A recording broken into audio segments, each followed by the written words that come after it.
Hey guys, what's going on? I hope everyone is well. Quick things before we get started. I've been super busy at a new job, which is why these kinds of videos have been slower and why the shorts are gone. I had to rearrange how I manage my time. Gameplay videos are easier to make. I can record a lot at once, and then I can edit them to reflect the story. So I've been lining up a bunch of them to keep you all entertained while I work on these lore videos. Think of the gameplay stuff as the junk food, and then the lore is the main course. Speaking of which, today we are going to be getting into a new series to the channel, but an age-old classic and one of my all-time favorites, the work of Robert E. Howard, specifically his Thurian and Hyborian ages, otherwise known as the stories of Cull of Atlantis and Conan the Cimmerian. These stories literally started the sword and sorcery genre, which would eventually evolve into more fleshed out fantasy like The Lord of the Rings. So, without much further ado, let's dig in.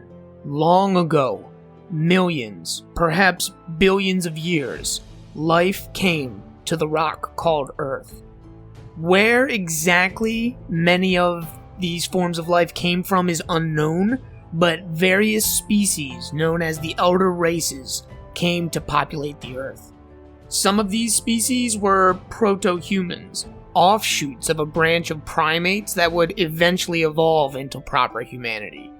Others were strange, alien creatures, sometimes literally beings from another world, and other times, other forms of intelligent life that had evolved long before mankind. They spread across the supercontinent that existed at the time, the continent of Thuria, which gave the era its name. These elder races included, but were not limited to, the Serpent Men, the Giant Kings, the Wolf Men, and more. We will talk about each of these strange beings in future videos. For now, it is enough to know that they came to develop advanced societies of their own, dominating the Earth in the age before humans. Finally, however, true humans would come into existence. We were oftentimes physically weaker and more vulnerable than the elder races, and so much of humanity's early history was dominated by persecution and enslavement, especially at the hands of the Serpent Men. Eventually, humans would rise up against their overlords, crushing the Serpent Men and other elder races over long centuries of war, then spreading out over the remains, founding their own kingdoms and nations. To the east lay the rough nation of Grondor, a country of barbarians. Then, traveling west, came the nations of Comoria, Thurania, the mountain nation of Zarahana, Camellia, Verulia, Farsoon, and finally, Great Velusia. There were also chains of islands and one minor continent off the coast of Thuria. To the east was Lemuria, one of the chains of islands I mentioned. They were home to a people known as the Lemurians, who were consummate sea raiders and traders. To the west was the minor continent of Atlantis, whose people were also raiders and conquerors, sending out waves of warriors to rampage across the Thurian continent, eventually carving out a kingdom there for themselves. Even further west, far out to sea, were the Pictish Isles, home to a people so barbaric they made the rest seem tame by comparison. We will speak about these nations in detail more in their own videos, but for now know that this age of shining cities and great kingdoms, this time of civilization long before recorded history, was known, as mentioned, as the Thurian Age. The Thurian Age was explored through the Cull the Conqueror or Cull of Atlantis stories written by Robert E. Howard. They explore the time thousands of years before Conan, and they are good stories that I recommend in their own right. While we don't know exactly how the Thurian Age began, we do know how it ended, in a great cataclysm that rocked the Earth, reshaping it between the years 40,000 and 35,000 BCE. Again, the exact nature of this cataclysm is unknown, but we do know that both Lemuria and Atlantis sank beneath the waves. The Pictish Isles, long remote islands far out to sea, were heaved up to form the mountainous range of a new land. Earthquakes rocked the entire globe, and volcanoes blotted out cities.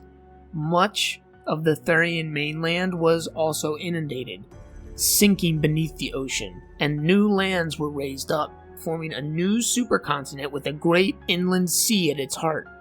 This new continent was known as Hyboria, and on its virgin lands humanity sank back into the primitive squalor of the Stone Age. But the destruction was not quite ubiquitous. There were survivors. Many Atlanteans survived on the shores of Old Valusia, and they formed a new Stone Age kingdom there, even achieving some level of proper civilization. The Picts likewise survived, and they clashed against the Atlanteans in a series of bloody, brutal wars. These wars were so destructive that both groups were tossed fully back into a state of near animalism. The barest veil of civilization that they had managed to cling to wrenched away in fits of violence. The Lemurians likewise had many survivors. They were always at home on the ocean, and so they took to sail, landing on the eastern shores of the new continent. However, they found the land already inhabited by an ancient civilization whose name is lost to time. Also survivors of the Great Cataclysm. This group enslaved the Lemurians, who would suffer through a millennia of brutal servitude. Another remnant of the old world survived to the far south, in the steaming jungles that dominated that region. These people were known as the Zemri, and they clung to nationhood on the fringes of the world. Human beings outside of these areas regressed to hunter-gatherers, wandering the world as primitive nomads. They would sometimes fight against one another and against other more animalistic ape men that roamed the frozen north. This status quo was not to last, however, as another lesser cataclysm rocked the world. Again, the true nature of the cataclysm is unknown, but what is known is that it was once again earthquakes and volcanoes across the globe, and that it expanded the inland sea that separated east from west. This sea would come to be known as Vilayet, and that cataclysm that brought it to its full size would throw most humans back into full animalism. The Lemurians would take advantage of the chaos to rise up against their foul masters in the Far East, casting down that civilization and stalking the ruins of their cities as savages. The survivors of this war would travel west, and they would settle along the river Styx, the world's longest continuous river. There, they would form the nations of Stygia, and then their sister nation known as Acheron. Stygia and Acheron had distinct cultures, ones that we'll get more into detail later in other videos, but they both worshipped the serpent god Set, and they were bound together through this mutual faith. Acheron would use powerful sorcery to cavort with demons, cementing an incredible power that helped them to establish an extremely powerful empire. This empire would come to dominate most of the lands west of the Vilayet Sea, but south of the Pictish Mountains. They would build great cities, each one dominated by a massive purple tower that fueled their foul demonic magic. But the Acheronians were not the only people in the world.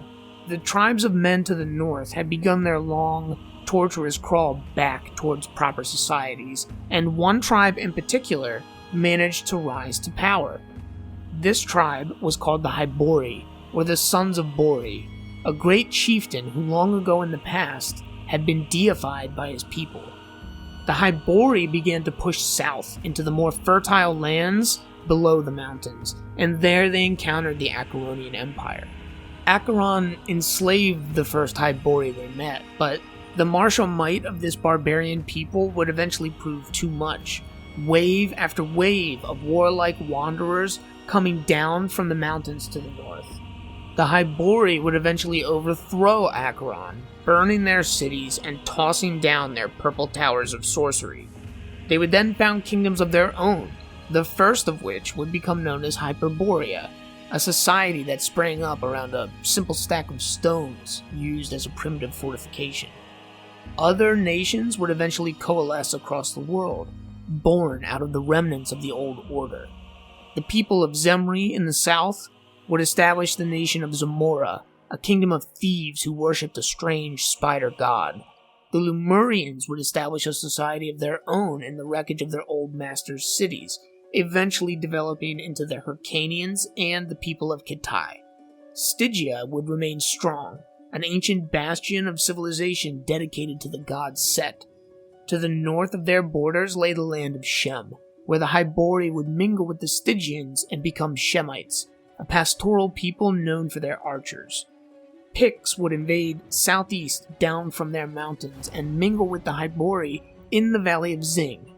This group of people would eventually form the nation of Zingara. To the east of Zingara would form the nations of Aquilonia, Nemedia, Brithunia, Corinthia, Koth, Ophir, Argos, and a land simply known as the Border Kingdoms. These nations, along with Hyperborea, were the lands of the Hybori. North of them lay the mountains, where people from the ancient lineage of Atlantis dwelt. These people had regressed to apedom after the cataclysm that ended the Thurian Age, but they had slowly crawled their way back to humanity, a group of dark-haired, blue-eyed warriors as hard and fierce as the mountains they called home. North of Samaria was the land of Nordheim, peopled by humans who had developed from a race of ancient snow apes. The Nordheim were tall, fierce, and grouped into two separate nations. To the west was Vanaheim, peopled by red-haired Nordheimer who called themselves the Vanir. To the east lay Asgard, peopled by the blonde-haired Aesir. These two groups of Nordheimer often warred against one another, and they would send raiding parties further south into Hyborian lands. Groups of Hyrcanians would ride west, raiding and conquering, founding the nation of Turan on the shores of the Vilayet. There were other lands south of Stygia and Kitai, lands such as Zimbabwe, Iranistan, and Vendhya, and these places had power and people of their own. But again, we're going to get more in detail in later videos. This was the way that the Hyborian Age was set when we encountered it as readers following the adventures of Conan.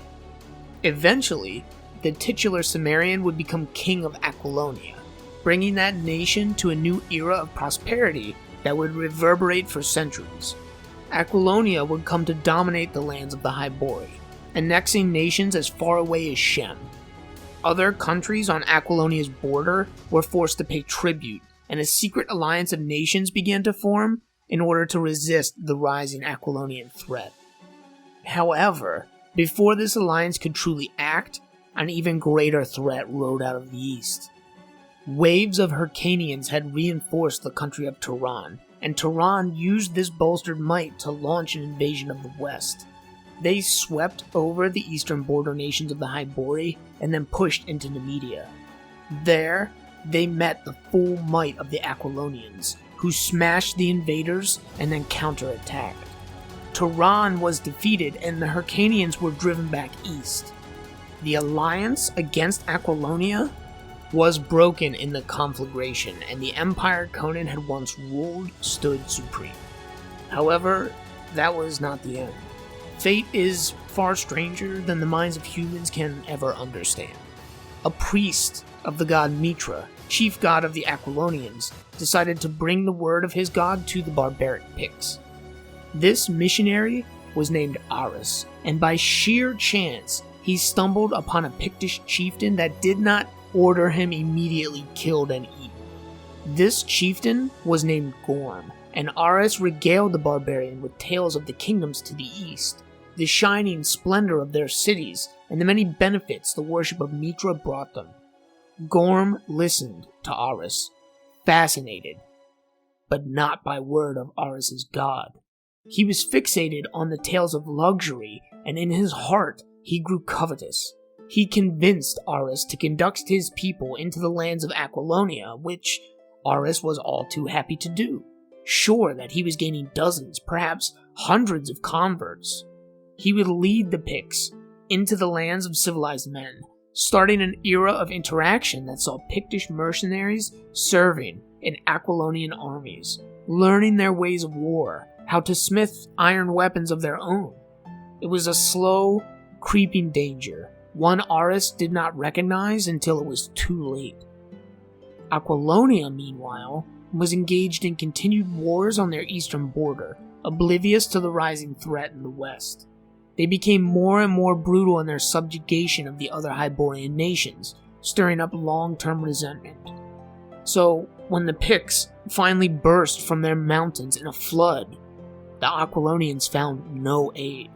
Their armies were occupied in the east, leaving their homeland defenseless, and their vassals took the opportunity to rise up. Aquilonia was thrown down in a wave of fire and blood that was surprisingly quick in its efficiency. The nation of Thurian and their Hyrcanian brothers, meanwhile, with no one to oppose them any longer, swept across the world from the east, burning nation after nation until they met the Picts. They would fight one another for a time over the ruins of the world they had conquered, but then a period of climate change and glaciation would begin, driving the Nordheimer and the Cimmerians south in waves of migration that saw the old nations of Hibori subsumed and conquered, one by one. Even Stygia would fall, conquered by the Vanir, who would go on to form the first dynasties of Egypt. Cities would become rare, and humanity would enter another period of regression. This was, at the last, capped off by another cataclysm, a great shaking of the earth that broke apart the supercontinent that dominated it, sinking whole coastlines, raising others up. Cimmeria would break away, much of it sinking, what remained becoming the British Isles. The northern portion of the river Styx would grow into the Mediterranean as the kingdom of Stygia and all the land south of it broke away to form Africa. The southern turn of the river Styx would become the Nile, while the lands of Shem, what was left of them, would become the Levant. Vilayet would become reduced in size, turning into the Caspian Sea, and the world would eventually settle into the shape and form we know it as now. The survivors of this cataclysm, the remnants of a bygone age undreamed of, would go on to become the modern ethnic groups of the world, with the rest of history playing out as we know it. And that brings us to our close. This has been a brief overview of the history and world of the famous Conan the Barbarian stories by Robert E. Howard. We will be going more in depth into the people, nations, magic, gods, and more that we find within the Hyborian and Thurian ages. But until then, I highly recommend that you read Howard's background essay on the setting, the Hyborian Age. You can hear this all described from the author's own mouth, and it is free online. I'm going to link it down below in the description. Conan is one of my favorite fictional characters, and the narratives around him some of my favorite stories. I'll be turning the original Howard stories that were published in Weird Tales into audio plays. The first one is already finished. I will also link that below. For those interested in this universe who don't want to wait for more of my videos, I would also recommend the channel Grimdark Half Off, which again, linked below. The guy makes top quality videos that go in deep. I highly recommend. But alright guys, enough of me running my mouth. If you enjoyed this video, please like and subscribe. It really does help out. Stay safe out there, and until next time, may the Force break your chains.